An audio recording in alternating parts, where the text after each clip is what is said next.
पाणी जी, ये लोगों का समझ में नहीं आ रहा। भागवत जी कुछ कह रहे हैं, ऑर्गेनाइजर वाला कुछ छाप रहा है, पांचजन्य ने कुछ कह रहा है और पूरा जीवन आरएसएस में खपा दिया। अशोक सिन्हा जी अलगी लाइन पकड़े हैं। ये लोग चाहते क्या हैं? और स्पेशली तो आप लोगों को ये कह रहे हैं कि आप लोग धर्म का इस्तेमाल करके अपना अपना नंबर बढ़ा रहे हैं। निशाना तो आप लोग हैं एक्चुअली। नहीं ब्रजेश जी, देखिए ऐसा है, चाहे माननीय अशोक जी हो, चाहे और भी जो लोगों का बयान है, सबके अपने अपने विचार है। लेकिन एक बात मैं जरूर कहना चाहता हूं, कौन सही है ये जरूरी नहीं है, क्या सही है ये हमें देखना है। और सही ये है कि जिस प्रकार से मुगल कालीन हमारे मंदिरों को तोड़ा गया और तोड़ने के बाद हिंदुओं के नरसंहार किए गए, किस प्रकार से हमारे हिंदुओं के साथ भावनाओं का वो किया गया, उत्पीड़न किया गया। आप जरा देखिए कि ये लड़ाई जिस प्रकार से हिंदू मुस्लिम देश में कुछ कट्टरपंथी बनाना चाहते हैं, ये लड़ाई हम हिंदू मुस्लिम मानते नहीं। ये तो विदेशी आक्रांता वर्सेस भारतीयता की लड़ाई है। समझ में नहीं आ रहा है लोगों को कि भाई अगर हम लीगल कार्रवाई कर रहे हैं, हम अगर माननीय कोर्ट में जा रहे हैं और कोर्ट से आदेश हो रहा है सर्वे का, तो उस पे ईटा पत्थर मारने वाले कौन है? वो कौन है जो संविधान को नहीं मानता, जो कोर्ट को नहीं मानता, जो है वो पुलिस को नहीं मानता और पुलिस पे ईटा पत्थर चलाने लगता है, सर्वे टीम पे ईटा पत्थर चलाने लगता है। भागवत जी के बयान को आप सही मानते हो या गलत मानते हो?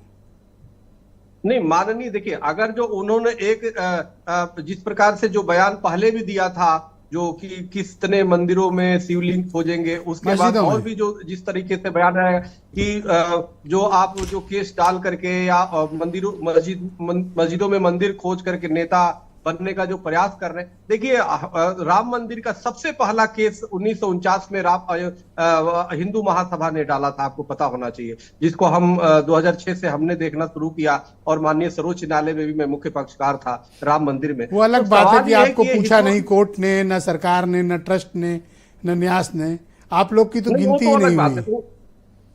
नहीं, लेकिन हमारा मतलब ये था कि भव्य राम मंदिर आज बन के तैयार हो गया, हमारे महापुरुषों की जो देन है। और राम मंदिर के बना वही हमारे थोड़ी स्पष्टता करिए कि भागवत जी का बयान सही है या फिर आरएसएस जानबूझ के इस तरह के विवाद को उत्पन्न कर रहा है? अंदर अंदर हाँ, बाहर बाहर नहीं सर, हम तो बहुत अच्छे आदमी हैं। तो ये अच्छे आदमी बनने के चलते बयान दिए हैं या कोई और बात है? नहीं, अब वो किस परिस्थिति में बयान दिया ये तो उसकी स्पष्टीकरण तो माननीय मोहन भागवत जी देंगे।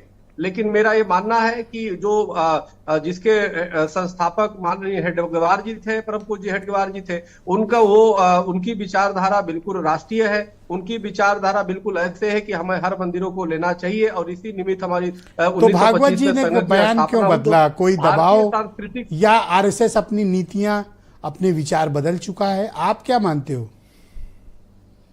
नहीं, देखिए हमें हर व्यक्ति का, हर भारतीय का ये जिम्मेदारी है कि हमें जो अपनी भारतीय सांस्कृतिक गौरव है उसको हमें प्राप्त करें। अगर उस पे हम आंख दबाएंगे या अगर जो सर मैं एक चीज आपको कहता हूं, तो आरएसएस की हिस्ट्री पढ़िए, उनका विचार जानिए, उनके काम का पैटर्न जानिए। कोई संस्था अगर 100 साल से जिंदा है, ताकत में है, समर्थन के साथ है, तो सर कुछ तो खास बात होगी उसमें। तो अगर उनके हेड ने ये विचार दिया है तो ये विचार इस संस्था को अगले 25 साल, 50 साल, 100 साल ले जाने के लिए भी काफी है। ये आप लोग को भले तकलीफ हो रही होगी लेकिन उन्हें आरएसएस की चिंता होगी।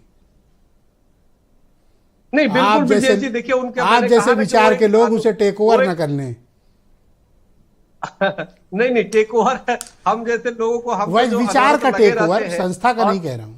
हाँ बिल्कुल, मैं समझ गया ब्रजेश जी। लेकिन ये जरूर है कि हम हर एक मंदिरों पे जहां जहां हमारे सबूत है, जहां जहां साक्ष्य प्रमाण है, मैं माननीय कोर्ट में हम लोग लगाते रहेंगे। आप लोग राजनीतिक लाभ के लिए मंदिरों का इस्तेमाल करते हैं? नहीं, राजनीतिक लाभ के लिए नहीं, बल्कि ये लिखा है, पांचजन्य लिखता है, मैं नहीं लिखता। सिन्हा जी जिसके परमानेंट मेंबर है पांचजन्य के, इनके घर पे आता है। हमारी लड़ाई जो है आज ये भेजे थे मुझे पीडीएफ बना के। भारतीयता की है। Thank you sir. यह लड़ाई विदेशी, मैं मनोज काका को आमंत्रित कर